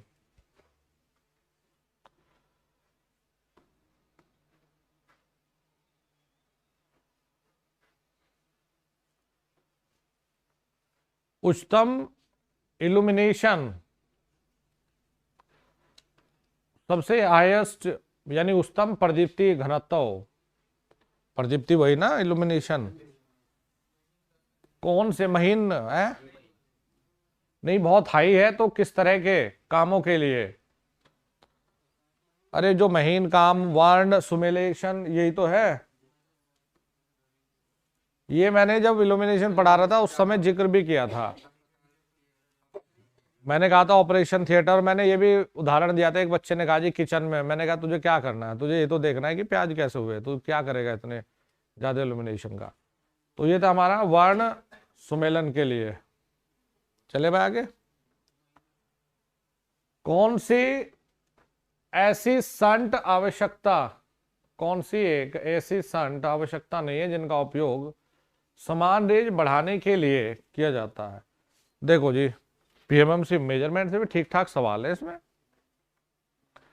आपको पीएमएमसी पढ़ाया, अच्छा हमने संट लगाते थे रेंज बढ़ाने के लिए और मल्टीप्लायर, तो हम यही तो कहते थे कि भाई निम्न तापमान गुणांक हो, जो टेम्परेचर एरर नहीं आनी चाहिए, तो निम्न तापमान गुणांक हो, समय के साथ बदले ना, ये भी चाहते हैं ना भाई चेंज ना हो जाए, अत्यधिक तापमान वृद्धि के बिना धारा का वहन करना चाहिए। इसका मतलब यह है कि भाई अगर धारा बहुत ज्यादा भी है तो बहुत ज्यादा टेम्परेचर राइज ना हो, उस तरह की व्यवस्था हो, उस तरह का पदार्थ हो, और वो तब होगा जब तापमान गुणांक भी कम आता हो। फिर यह है कि उच्च तापीय विद्युत स्थैतिक बल, ये स्टैटिक फोर्स, ये सब तो सिखाते नहीं भाई, और वैसे भी उच्च तापमान का तो जिक्र नहीं होता। आप तो और कहते हो तापमान एरर को कम करने के लिए स्वयं पर रेजिस्टेंस लगाओ जो मैग्नेट या कॉन्स्टेंटन का बना हो, क्योंकि टेम्परेचर कोफिशिएंट कम, और ये कह रहा है कि उच्च तापमान, तो ये तो गलत हो गया हमारा डी।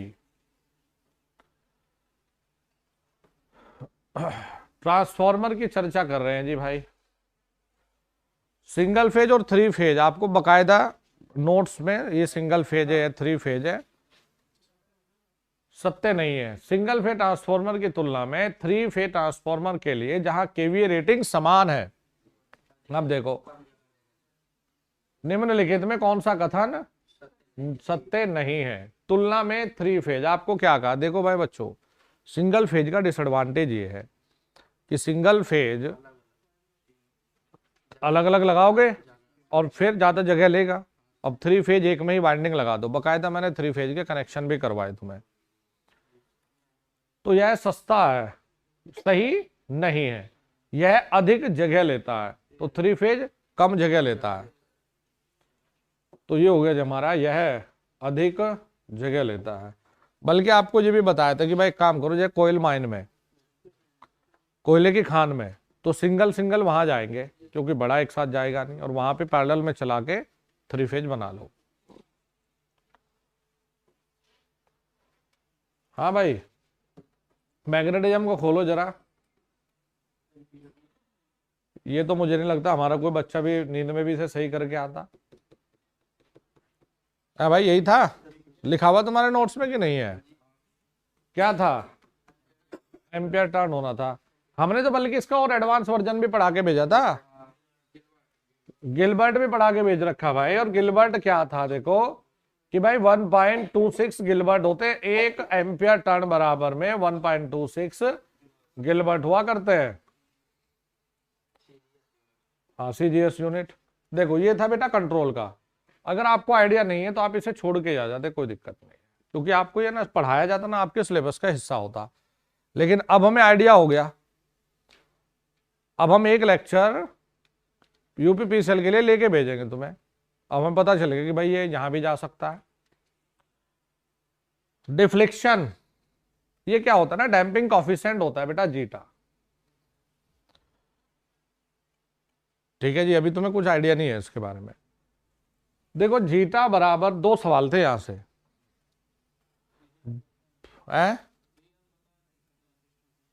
कंट्रोल से, जबकि हमने इसमें नहीं कराया। लेकिन एक बार हम आईटी वाले बच्चों को ना डीएफसीसीएल के लिए कंट्रोल करवा रहे थे यूट्यूब पे ना, तो वहां जरूर हमने लिखवाए थे ये। देखो जी, जब ये 0 होता है तो इसका मतलब होता है बेटा अनडैम्प्ड। जब ये 1 होता है, जो कि नॉर्मली होता है, ये होता है अंडर डैम्प्ड। ये जो दिखा रखा है ना इसमें, ये जीटा लेस देन 1 है, ये होता है क्रिटिकल डैम्प। इसमें है नहीं क्रिटिकल, क्रिटिकल तो ऐसे बनता फिर। और भाई एक होता है ये जो बनता है ओवर डैम्प्ड। ओवर डैम्प बनता है, देखो ये तुरंत अपनी वैल्यू को पकड़ लिया इसने, बहुत कम समय में। ये इसमें है जी आउटपुट, बहुत कम समय में इसने अपनी आउटपुट वैल्यू को प्राप्त कर लिया। अंडर डैम्प्ड शुरू में फ्लक्चुएशन ज्यादा, समय के साथ कम होता हुआ चल गया। तो ये एक था हमारा जी अति अवंदित यानी कि ओवर डैम्प्ड। ये आईटीआई के सिलेबस का हिस्सा नहीं होता, मतलब कंट्रोल सिस्टम। देखो बी तो लिख दिया हमने, ये ए है हमारा ओवर, बाकी वो नहीं है अभी। कौन? अरे सी यही तो यार पगले है, उसे ही तो है, सी वही तो है अंडर डैम्प्ड। ये नहीं है, ये भी अनडैम्प्ड है, मतलब पैसे चलता रहेगा, काम का नहीं है, बहुत डिले स्लो में अपना चल रहा है। ये मैं तुम्हें पढ़ा दूंगा, ठीक है, इससे भी और थोड़ा सा ज्यादा ही पढ़ा देंगे, या कल ही लगा लेंगे इसके क्लास, कोई दिक्कत नहीं है। चले भाई आगे। हाँ भाई बच्चों, देखना मैग्नेटिज्म में लिख रखा कि नहीं तुम्हारा, 3 क्लासिफिकेशन ऑफ मटेरियल लिखवा रखे तुम्हें।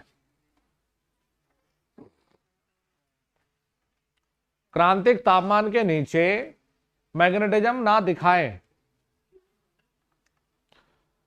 क्यूरी टेम्परेचर के नीचे चुंबकत्व ना दिखाएं तो क्या है?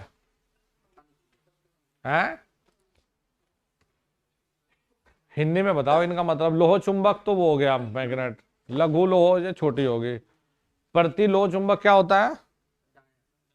तो डाई तो है इसका उत्तर है। नहीं नहीं, तो अनुचुंबक तो हिंदी में क्या है? हाँ तो यही तो है। हाँ, पैरा भी तो अब एक तरह से अनमैग्नेटाइज्ड मानो, कौन सा उतना भयंकर वो है। अरे लिखा तो रखा है तुम्हें, देखो परिभाषा ये है कि फेरो मैग्नेटिक मटेरियल पैरा की तरह बन जाए। ठीक है भाई, यही तो है। तो ये हमारा कहां पर होता है? अरे वो क्या होता है, क्यूरी वाला। हाँ, और किसी क्या कह रहा है कि लॉन्ग रेंज मैग्नेटिक ऑर्डर को, ज्यादा मैग्नेटिज्म को ना प्रदर्शित करे, तो फिर ये पैरामैग्नेटिक, ये हो गया हमारा अनुचुंबकत्व। लेकिन इंग्लिश तुम बता देना इसकी पक्का क्या है। वही ना अनुचुंबकत्व। हाँ, कभी तुम गड़बड़ करा दो। अरे वैसे भी जो परमेबिलिटी तुम लेते हो वो 1 के बराबर ही होती है लगभग, 1 से हल्की फुल्की ज्यादा होती है। ओहो, सर्किट ब्रेकर और फ्यूज की है। फ्यूज का operating time 0.1 second, circuit breaker का 0.001 सेकेंड। तो सर्किट ब्रेकर देर में ऑपरेट करता है, फ्यूज तुरंत ऑपरेट कर जाता है। पढ़ो, सही तुलना है। सर्किट ब्रेकर की प्रचलन विधि फ्यूज की प्रचलन अवधि की तुलना में थोड़ा कम होते ना, ये गलत है भाई, हमें तो सही बताना है। सर्किट ब्रेकर की तो ज्यादा होती है। फ्यूज प्रचलन अवधि सर्किट ब्रेकर की प्रचलन अवधि की तुलना में बहुत कम होती है। अच्छा, ये ठीक था, क्योंकि फ्यूज के लिए 0.1 आता है और इसके लिए 0.001, ये गलत आता है। सर्किट ब्रेकर की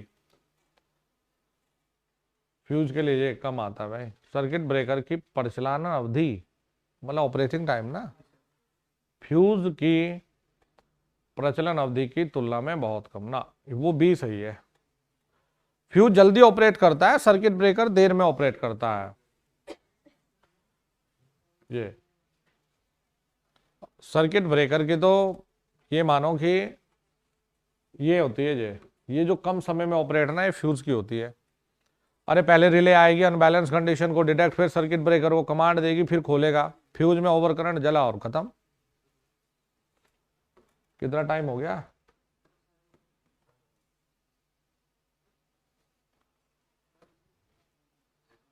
मेरी एक और क्लास है, फिर उसके बाद में कुछ अरेंजमेंट भी करवाना तुम्हारे खाने पीने का आज, और सब यही है। 12 बजे, 12 से 2-3 बजे है।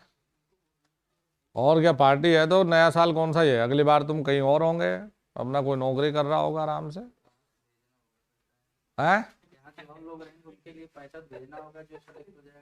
हाँ, नहीं भेजना चाहिए। हम खाएंगे यार।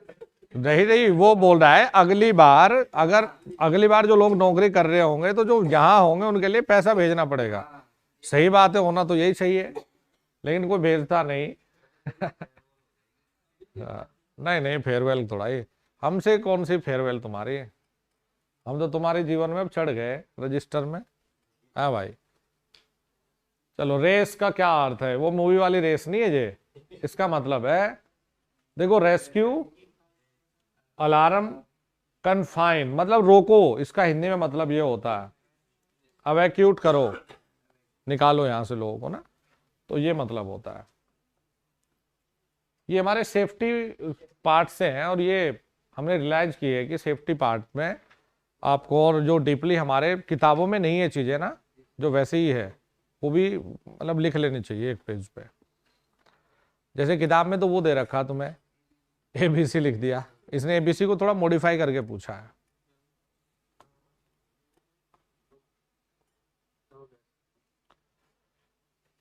अच्छा जी, देखो एक दिन अभी ना सावधानी पढ़ा रहा था मैं मैराथन में, तो मैंने कहा देखो भाई बच्चों, बल्कि PDF हो गया आपके पास में, इसमें हम मशीन से सुरक्षा वाली बात कर रहे थे। मैं कई कई अलग अलग उदाहरण दिए कि जिसके बारे में जानकारी जबरदस्ती जाके छेड़खानी ना करो, और ढीले कपड़े पहन के मशीन ना चलाओ, है जी। हाँ, बिना जानकारी के, बिना सुरक्षा सावधानियों के, बिना अथॉरिटी के। मैंने बल्कि ये भी कहा था कि भाई टाई टूई पहन के नहीं चलाना मशीन को, कभी लिपट जाओ, बिना सुरक्षा उपकरणों के। हाँ, मशीनों से कार्य करते समय दुर्घटना हो सकती है, इस प्रकार की दुर्घटनाओं के क्या कारण है? भाई देखिए, यांत्रिक कारण तो कुछ है नहीं, ये कह रहा है कि बिना जानकारी के, तो गलती मशीन की थोड़ा ही है। मशीनीकरण, यांत्रिक गलती, पर्यावरण की क्या गलती है बताओ? जानकारी यानी छेड़खानी तुम कर रहे, तो किसकी गलती हुई?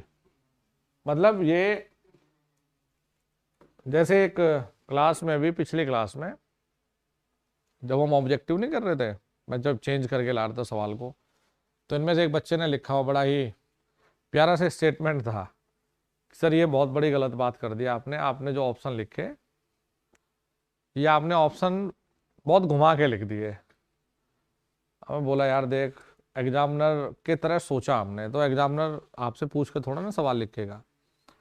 तो उसी चीज पे फिर हमने बहुत ही प्यारा सा एक थॉट शेयर किया कम्युनिटी में, चैनल पे। थॉट था कि जब तक आप अपने कंफर्ट जोन में जिएंगे तब तक आप इस दुनिया से आगे निकल ही नहीं सकते। और वो सही था। जब तक आप अपने कंफर्ट जोन को देखते रहोगे आप दुनिया को पीछे नहीं हटा सकते। हमेशा वो आदमी आगे जाएगा कि जो अपने कंफर्ट जोन को छोड़कर बाहर सोचेगा, काम करेगा। आरामदायक जीवन जीने वाले व्यक्ति कभी इसी लिखा नहीं करते, रचा नहीं करते, वो सिर्फ पढ़ा करते हैं। तो इसीलिए अपने कंफर्ट जोन से बाहर जाकर चीजें जब पढ़ोगे, करोगे, प्रैक्टिस करोगे तो फिर अलग ही रंग आएगा चीजों में। चलो भाई नेक्स्ट देखो। अपने अगर नोट्स को आप खोलोगे तो हमने इनके सबके सिंबल भी बनवा रखे। SCR एनोड कैथोड गेट है ना, JTO में 3 होते हैं और हमने कहा था गेट से ऑन भी होगा ऑफ भी होगा। सिंबल खोल दो बस, देखो ये रहा सिंबल, नहीं बकायदा चित्र भी बनवा रखा, देखो प्यारा सा ये रहा डायक। कहीं गेट है इसमें, ये देखो सिंबल, 4 ही जंक्शन दिखा रखे देखो, और एनोड और कैथोड, या फिर M1 और M2। क्या बना जी? डायक, डायोड AC। ये जनरली हमारा AC स्विच तो है, लेकिन ये अनकंट्रोल्ड था क्योंकि गेट नहीं है। कंट्रोल्ड AC स्विच फिर हमारा क्या बना? ट्रायक। इसमें क्या लगा दिया? गेट लगा दिया हमने। G2 में गेट पर पल्स AC स्विच नहीं है, वो तो थायरिस्टर का ही एक मॉडिफिकेशन था। पॉजिटिव दोगे ऑन, निगेटिव दोगे ऑफ। नहीं, नहीं CS में होता है कंट्रोल्ड स्विच, एक ऊपर नीचे वो अलग। और वो भी देखो दोस्त, वो भी बाय डायरेक्शनली था, यूनिडायरेक्शन। ये तो अभी ऑब्जेक्टिव करवा ही रहे तुम्हें। बताना रे, तुम्हारे नोट्स में लिखा हुआ है S बराबर 1 स्टार्ट में, तो FR बराबर में SF होता है आवृत्ति आपूर्ति आवृत्ति के बराबर। हाँ भाई, किसे? परिवर्ती, बदलने वाली ना, ताम्रहानिया।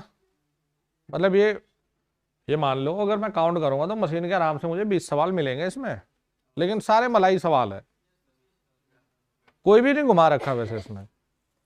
और ये तुम्हें इसलिए थोड़ा सा मुश्किल लग रहे होंगे शब्द, क्योंकि ज्यादातर टेक्निकल शब्द ना इंग्लिश में पढ़ने तुम्हें और मजा आता है। जैसे नॉर्मली पूछता ना कि ट्रांसफॉर्मर में वेरिएबल लॉस क्या है, तुम तुरंत पकड़ ले कॉपर लॉस।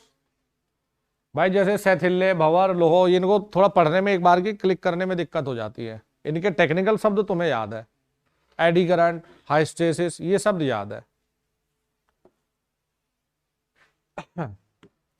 अच्छा, ऐसा हो ही नहीं सकता कि हमने तुम्हें ये ना लिखाया हो भाई। लिखाया तो छोड़ो, समझाया ना हो है। जिससे उत्पन्न होता है उसी कारण का विरोध करता है।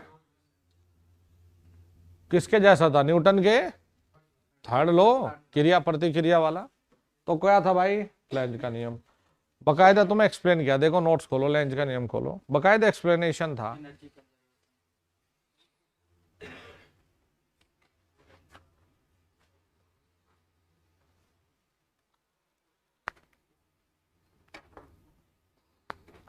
चलो इतना ही करते हैं आज इसे ना, नेक्स्ट वाले में कराऊंगा। क्यों 10 बज गए, 10 से 11 एक क्लास है, 11 बजे फिर इनका देखना खाना वाना क्या क्या बनाया आज। बोला तो था मैंने, शादी वाला खाना बनाना भाई बच्चों के लिए, घर वाला मत बनाना।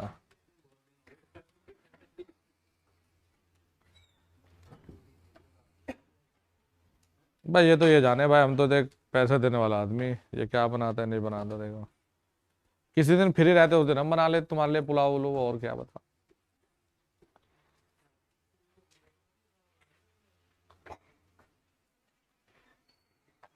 है।